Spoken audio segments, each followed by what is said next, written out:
नमस्कार, कैसे हैं आप लोग। आई होप अच्छे होंगे।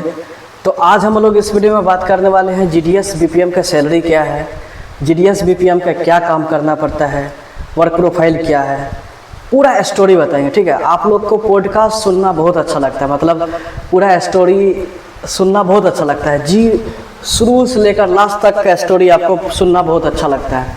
तो हम सोचे डायरेक्ट सैलरी के बारे में बताएंगे, वर्क प्रोफाइल के बारे में बताएंगे तो उतना इंटरेस्ट नहीं आएगा। इंटरेस्ट तब आता है जब पूरा स्टोरी पता चलता है एक ही वीडियो में। तो आपको बताएंगे स्टोरी, ठीक है, और उसी के बीच सारा इन्फॉर्मेशन उसी में इंक्लूड कर देंगे, क्योंकि अभी पॉडकास्ट का ज़माना है। लोग देखते हैं एक दूसरे से बात करता है, वहाँ पे कैमरा के सामने अच्छे से बात करता है, इंटरेक्शन करता है। तो हमारे पास तो वैसा कोई है नहीं जो इंटरेक्शन करेंगे, तो हम खुद ही आपके साथ इंटरेक्शन कर रहे हैं। आपको बस देखना है, ठीक है, सुनना हम क्या बोल रहे हैं। देखिए, अभी नया वैकेंसी आया है जीडीएस का, पोस्ट ऑफिस में जो वैकेंसी आया है, मतलब 44,229 ऐसे सीट है, उसमें वैकेंसी आया है। तो आप लोग क्या करते हैं, फिलअप करते हैं, फॉर्म फिलअप करते हैं, जिसका 90% सुपर नंबर रहता है। SC ST OBC general EWS जो भी कैटेगरी है, फिजिकली हैंडीकैप जो भी कैंडिडेट्स है, जितने भी कैंडिडेट्स हैं सारे फॉर्म फिलअप करते हैं और सबका सिलेक्शन होने का चांसेस रहे। जो मिनिमम जो कट ऑफ होता है उससे काफ़ी ज़्यादा अच्छा नंबर है, तो उन लोगों को कट ऑफ मतलब क्या कि मिनिमम 50-60% होना चाहिए, ठीक है, लेकिन कट ऑफ से कई गुना ज़्यादा उसका नंबर रहता है कैंडिडेट्स का, फिर जाके सिलेक्शन होता है। ठीक है, जैसे मान लो दिल्ली यूनिवर्सिटी सब में बड़ा बड़ा कॉलेज में एडमिशन लेते हो तो 96% है, 95% तब जाके ही एडमिशन होता है। तो उसी तरह जीडीएस में भी विदाउट एग्ज़ाम, कोई भी एग्ज़ाम नहीं होता है, आप आराम से फॉर्म फिलअप करते हो। अभी जैसे कि रजिस्ट्रेशन करके फॉर्म फिलअप किए, 100 रुपया पेमेंट करना पड़ता है। जो भी EWS UR या फिर OBC कैटेगरी है उन लोगों को 100 रुपया पेमेंट करना पड़ता है, और जो SC ST है या फिर गर्ल्स कैटेगरी लोग हैं तो उन लोगों को पैसा नहीं लगता है, ठीक है। तो और फिजिकली हैंडीकैप जो उनको भी पैसा नहीं देना पड़ता, आई थिंक। तो जब फॉर्म फिलअप करते हैं तो आपके दिमाग में बहुत सारे क्वेरीज आता है कि आखिर में ये जो जिस चीज़ का हम फॉर्म फिलअप कर रहे हैं, क्या हमारा इसमें क्या फ्यूचर रहेगा, हमारा कितना सैलरी बनने वाला है, हमारा क्या स्कोप है, आगे क्या कर सकते हैं, ठीक है, हमारा प्रेस्टीज कैसा रहेगा, मतलब आपका सम्मान सोसाइटी में कैसा रहेगा। ये सब चीज़ के बारे में बहुत सारे क्वेरी रहता है। आप लोग वीडियो सर्च करते हैं लेकिन उस तरह का वीडियो मिलता नहीं है, बस बकैती चलता रहता है यूट्यूब पे और उसी को आप लोग देखते रहते हैं, टाइम वेस्ट करते हैं। तो टाइम सबके लिए कीमती है, आपको टाइम वेस्ट नहीं करना है, कोई एक परफेक्ट वीडियो देखना है ताकि जो आपके साथ, जो आपसे रिलेटेबल हो, ठीक है। तो अभी चलते हैं फिलहाल जीडीएस बीपीएम के बारे में बताते हैं। देखिए, जीडीएस बीपीएम में आपका सिलेक्शन होगा। पहले तो आप फॉर्म फिलअप करेंगे, फॉर्म फिलअप करने के बाद आपका मेरिट लिस्ट आएगा। 1 से 1.5 महीना में मेरिट लिस्ट आ जाता है, कभी कभी 20-25 दिन में भी आ जाता है। मेरिट लिस्ट आएगा आपका, उसमें रजिस्ट्रेशन नंबर सब लिखा रहेगा और जिस BO में सिलेक्शन हुआ है वो सब लिखा रहेगा। तब जब मेरिट लिस्ट आएगा जब मेरिट लिस्ट आएगा तो हम अपने चैनल पे बता देंगे। वो मेरिट लिस्ट में चेक करेंगे आपका नाम है कि नहीं। नाम उसमें नहीं रहता है, बस आप रजिस्ट्रेशन नंबर सर्च करेंगे, वो अगर मैच कर गया तो समझिए आपका सिलेक्शन हो गया। वैसे ईमेल या मोबाइल पे भी मैसेज आता है कि DOP department of post congratulates you have been selected for GDS BPM ABPM डाक सेवक, जो भी है जिस पोस्ट पे आपका सिलेक्शन हुआ है, -BO -अंडर डिवीजन। तो ठीक है, तो आपका सिलेक्शन हो गया, आप खुश हो गए। अब उसके बाद आपका प्रोसेस होता है आपको मेडिकल फिटनेस सर्टिफिकेट बनाने का। वो मेडिकल फिटनेस सर्टिफिकेट एक फॉर्मेट आता है, वो आपको हमारे टेलीग्राम चैनल पे मिल जाएगा। इस वीडियो के डिस्क्रिप्शन में आप टेलीग्राम चैनल पे जा कर के आप डाउनलोड कर सकते हैं। वहाँ पे मेडिकल फिटनेस सर्टिफिकेट का एक फॉर्मेट आता है, वो फॉर्मेट डाउनलोड करके ले जाना है किसी गेजेटेड डॉक्टर के पास। गेजेटेड डॉक्टर के पास जाएंगे तो वो आपका फॉर्म सब आप फिलअप कर देंगे, वो आपका चेक कर लेंगे, मतलब हेल्थ कंडीशन आपका कैसा है नहीं है, ब्लड चेक कर लेंगे, आई टेस्ट कर लेंगे, उसके बाद जो भी कंडीशन है उसमें लिख देंगे। वो हुआ आपका मेडिकल फिटनेस सर्टिफिकेट। मतलब किसी अनजान डॉक्टर से नहीं कराना है, झोला छाप डॉक्टर से, पूरा गेजेटेड डॉक्टर से कराना है, जिसका कुछ मान्यता हो। गेजेटेड मतलब है कि जैसे राज्यपाल या राष्ट्रपति से उसको एक स्पेशल पावर मिलता है कि किसी भी डॉक्यूमेंट्स को अटेस्ट करने का, ठीक है। तो डॉक्टर से जा करके आपका वेरिफिकेशन करके सर्टिफिकेट बना लेना है। तो आपको ले जाना है आपका 10th का मार्कशीट, मेडिकल फिटनेस सर्टिफिकेट, आपका जो कैटेगरी सर्टिफिकेट है वो सब लेके चले जाना है, पैन कार्ड, आधार कार्ड, फोटो सब लेके चले जाना है। ठीक है। अगर आपने प्रिंट आउट निकाला है फॉर्म फिलअप करने वक्त, तो वो प्रिंट आउट लेके चले जाना है। फर्स्ट डीबी होगा, मतलब सिलेक्शन के मतलब जिस दिन आपका मेरिट लिस्ट आएगा उसी के अगले दिन आपको वेरिफिकेशन के लिए मैसेज आ जाएगा, उसी दिन मैसेज आएगा।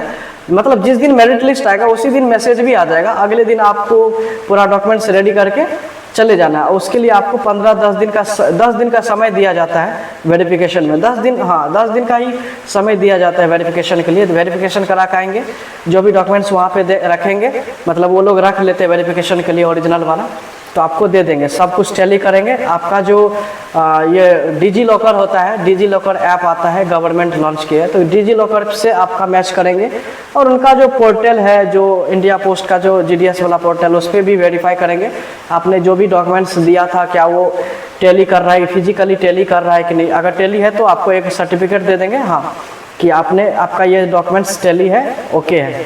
फिर आपका 10 से 15 दिन में आपका फिर से सेकंड डीबी का मैसेज आएगा और उसके बाद आपको फाइनल बुलाया जाएगा। वहाँ पे जाएंगे, सारा डॉक्यूमेंट्स चेक करेंगे। अगर वो पुराने डॉक्यूमेंट्स ले लिया तो फिर से जो वहाँ पे जो कुछ डॉक्यूमेंट्स देते हैं, मतलब फॉर्म, खाली फॉर्म देंगे, जैसे एनेक्स्टर होता है, अंडरटेकिंग उसको बोलते हैं। अंडरटेकिंग फॉर्म फिलअप करेंगे, जैसे आपको साइकिल चलाने, बाइसाइकिल चलाने आता है कि नहीं, आपको कंप्यूटर का नॉलेज है कि नहीं, चलाने आता है कि नहीं, ये सब आपका एक्स्ट्रा सोर्स ऑफ इनकम है कि नहीं, ये सब कंप्यूटर, ये सब कुछ, यही सब चीज़ आपका चेक करेंगे। ठीक है, इनकम कितना है नहीं है वो सब आपको बोलेंगे फॉर्म फिलअप करने के लिए, तो सारे फॉर्म फिलअप करके दे देना वहाँ पे सबमिट करने। फिर आपको एक अटेस्टेशन फॉर्म देंगे। वैसे फर्स्ट डीबी में भी अटेस्टेशन फॉर्म दे देते हैं कोई डिवीज़न में, लेकिन मैक्सिमम डिवीज़न में अभी सेकेंड डीबी में समझ जाता है कि हाँ इसका फाइनल हो चुका है, ये पूरी तरह से सिलेक्टेड है। फर्स्ट डीबी में ऐसा नहीं कि आपका फर्स्ट डीबी हुआ तो आप सिलेक्टेड हो गए, नहीं। सेकेंड डीबी में अगर आपका नाम आया तो समझिए फाइनल आपका सिलेक्शन हुआ है। नहीं तो फर्स्ट डीबी में जिसका वेरिफिकेशन कंप्लीट नहीं होता है या फिर डॉक्यूमेंट मैच नहीं करता है तो उसको रिजेक्ट कर दिया जाता है, तो उसका सेकेंड डीबी का मैसेज भी नहीं आता है। तो फर्स्ट डीबी हुआ, सेकेंड डीबी होगा, सारा चीज़ करने के बाद फिर 15-20 दिन 30 दिन या 1-1.5 महीना तक में आपको ट्रेनिंग लेटर मिलता है। ट्रेनिंग करेंगे, फिर उसके बाद क्या होगा, फिर आपका ट्रेनिंग करने के बाद फिर ज्वाइनिंग लेटर मिलेगा। ज्वाइनिंग मतलब 10-15 दिन का फासला में सब कुछ होता रहेगा। मतलब सिलेक्शन के 1.5 से 2 महीना तक में सारा काम आपका हो जाएगा। फिर ट्रेनिंग होगा, ज्वाइनिंग करेंगे, आपको यहाँ पे चार्ज दिया जाएगा बीपीएम पोस्ट पे। पुराने जो भी बीपीएम था वो काम कर रहा था, वो आपको चार्ज हैंड ओवर करेगा, आप चार्ज लेंगे। चार्ज लेने के बाद सारा आपका काम करना पड़ेगा। ठीक है, जितना भी बीपीएम का काम होता है, ये नहीं कि आपको नहीं आता है, बहाना बनाएंगे हमको आता ही नहीं, हम सीखे ही नहीं है, ऐसा कुछ नहीं चलेगा। आपको काम करना ही पड़ेगा।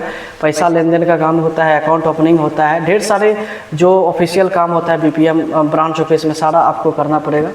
उसके बाद 1 से 1.5 महीना उसी समय आपको बुला लिया जाएगा, बोलेगा सैलरी अकाउंट सब बनाने के लिए। पोस्ट ऑफिस का सैलरी अकाउंट आता है, पोस्ट ऑफिस पासबुक या फिर इंडिया पोस्ट पेमेंट्स बैंक का अकाउंट खोलेंगे, वही आपका कोई दोनों में से कोई एक पासबुक आप दे देंगे सैलरी अकाउंट के लिए। वहाँ पे आपको आधार पैन कार्ड का जेरोक्स, आपका ज्वाइनिंग लेटर का जेरोक्स, चार्ज रिपोर्ट का जेरोक्स, उसके बाद आपका सैलरी अकाउंट, ये सब ले लिया जाएगा। अकाउंट डिटेल्स अकाउंट ब्रांच में सारा चीज़ प्रोसेसिंग होता रहेगा। 1 से 1.5 महीना तक में आपका, मतलब जैसे ही 1 से 1.5 महीना तक में 2 महीना तक में सैलरी मिल जाता है। कभी कभी 15 दिन का भी सैलरी दे दिया जाता है।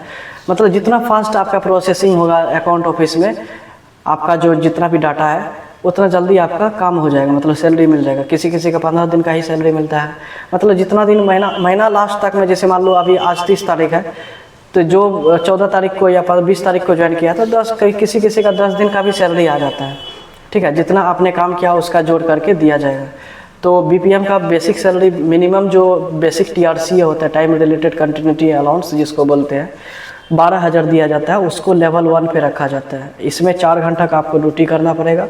अब 12,000, उसके अलावा डीए डियरनेस अलाउंस मिलता है, महंगाई भत्ता, और एक होता है ओएमए, ऑफिस मेंटेनेंस अलाउंस आपको दिया जाता है, जिसका रेट होता है, मतलब कभी शुरुआत में 250 ही मिलेगा। जब आपका स्टैंडर्ड सारा चीज़ रहेगा, स्टैंडर्ड ऑफिस है, सब कुछ है, तो आपको 500 रुपया मिलना स्टार्ट हो जाता है। तो ओवरऑल देखा जाए कि 12,000 basic salary plus 50% DA plus office maintenance allowance, लगभग 18,000 साढ़े 18,000 के आसपास मिनिमम सैलरी आपका मिल जाएगा। मतलब फर्स्ट मंथ का सैलरी 18,500 के आसपास, 18,000 मिल जाएगा काट कुट के, मतलब 18,200 500 ऐसे 250 ऐसे कुछ मिल जाएगा। उसके बाद धीरे धीरे आप अपना काम करते रहेंगे, धीरे धीरे करते करते करते करते फिर RPLI का एजेंट ID बनेगा, फिर आपका आप फिक्स डिपॉजिट सब कर सकते हैं, आधार कार्ड का ID सब बनेगा, CSC ID बनेगा, ढेर सारे ID बनता है। धीरे धीरे आप जैसे जैसे आपको ट्रेनिंग मिलता जाएगा वो सब ID मिलता जाएगा। फिर आधार कार्ड का एग्ज़ाम देना पड़ता है आधार ID लेने के लिए। तो ये सब डिपार्टमेंट में जब जैसे ही ज्वाइनिंग लेंगे उसके बाद सारा प्रोसेस होता रहेगा, फिर धीरे धीरे सारा काम हो जाएगा। ठीक है, वो सब काम आपका नहीं है, वो डिपार्टमेंट का काम है। जो भी डिविजनल ऑफिस में होते हैं, इस असिस्टेंट होते हैं, पोस्टल असिस्टेंट, जो भी सब डिविजनल में जो होते हैं, इंस्पेक्टर, सुपरिटेंडेंट या अकाउंट ब्रांच में, सारे लोग आपका जिसका जो काम है वो कर देते हैं, अप्रूव करके आपका सारा ID ओके हो जाता है। अगर आप चाहते हैं कि नहीं हमें, अगर आप चाहते हैं कि मुझे ID भी चाहिए, पोस्ट ऑफिस का जो ID होता है एम्प्लॉय ID, वो भी आप अप्लाई कर सकते हैं। ठीक है, तो ये सारा चीज़ चलता रहेगा। इतना स्टोरी आपको समझ आया, फॉर्म भरने से लेकर के सैलरी आने तक का एक GDS BPM का होता है। इस तरह से आपका काम चलता रहेगा। हाँ, ये है कि जैसे ही मेरिट लिस्ट आएगा, मेरिट लिस्ट मतलब जैसे आप फॉर्म फिलअप किए, फॉर्म फिलअप करने के 3 महीना के अंदर सारा चीज़ हो जाता है। ठीक है, जैसे अभी आप फॉर्म फिलअप कर रहे हैं, अभी से मान लो 3 महीना, अभी से 3 महीना मतलब अगस्त, सितंबर, अक्टूबर या सितंबर के लास्ट तक में आपका सारा प्रोसेस हो जाएगा। ठीक है, नवंबर से हो सकता है सैलरी भी मिलना स्टार्ट हो जाए। तो ऐसे ही चलता है। अगर आपको वीडियो पसंद आया है तो लाइक कर दीजिए। हाँ, इसमें बहुत सारे कमीशन वगैरह सब कमा सकते हैं।